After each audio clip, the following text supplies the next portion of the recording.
Hello, welcome to my short review of the HPI models, so die-cast models by HPI, who also make radio-controlled cars. They're Lancia Stratos cars. So we're going to look at the demonstration car for the rallying and a road car here. Let me take this one out of the way. We'll come back to that later. Now, HPI are my favourite die-cast car brand. The detail on them is always fantastic.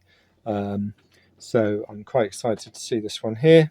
Got it quite cheaply second hand. It had the box, but it didn't have the outer card. So that's fine. Now, this specifically is the demonstration car. So you'll see here it's just got a kind of a logo type of affair instead of a race number. And of course, you don't see the driver details on the car as well because it's just supposedly a demonstration car. So anyway, looking at it, you've got printing there, so you can see I've moved to a new camera actually for this video, and you can see the printing. There's a little bit of not quite smoothness on the printing, and we see that there on the top as well. You can but it's not bad. Now, bearing in mind this car will be aged already because die-cast cars from HPI stopped being made a few years ago, maybe as much as 5. So this could be a 10-year-old model car. I'm not really sure, but as usual, the paint is good, and the proportions of the model are excellent. So you might also want to look at my video of the HPI the Lancia Stratos Zero, which looks completely different, but it was the Bertone show car before this style of Stratos. Anyway, so nice detail from that. You've got the windscreen wiper, you've got the rally lights on the front, get them into focus now, and you've got a registration number there. If you want to check out this actual car, maybe key in that registration number into Google and tell us in the comments below what it refers to. Anyway, so we've got nice detailed print there, excellent detail on the thing, on the stickers, the decals. I do enjoy these 5-spoke Stratos wheels, and they look particularly good in the gold, although yellow looks good too. I think they did it in a yellow which made it almost look like it had plastic wheels, which is quite fun. Anyway, the Alitalia colour scheme is obviously really the ultimate colour scheme for a Stratos rally car.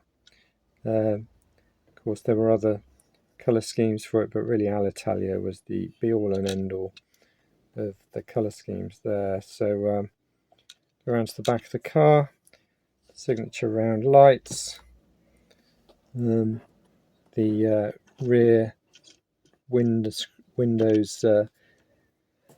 I should know the name for that. I mean, the kind of a venting effect, but yeah, quite. I mean, they're not quite right. I'd have thought those should be horizontal instead of sloping down. So they've not tried to put the vents up in there. So they've just laid this down and put these slots into it. So it's not really a good representation of that.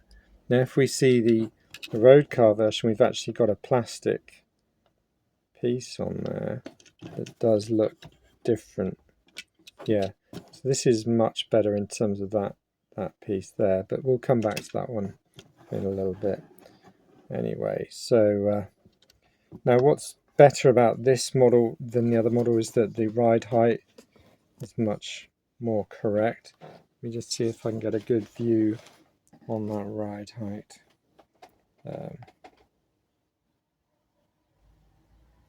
Yeah, if we now put in place this one, it's way too low to the ground, this one here. So the ride height for some reason on the rally car is better. Now I noticed the wheel arch is more flared on the rally car, so they've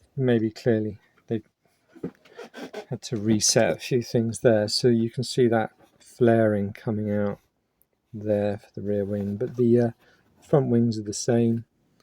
So yeah, nice model. Let's see what we can see inside. Oof. Well, the windows on this thing are so small, you don't really have a hope of seeing anything inside the car. You've got the one wing mirror. On the road car there are two. It's not that this is missing one, you can see it's not broken off. Let's have a look at the underside of the car.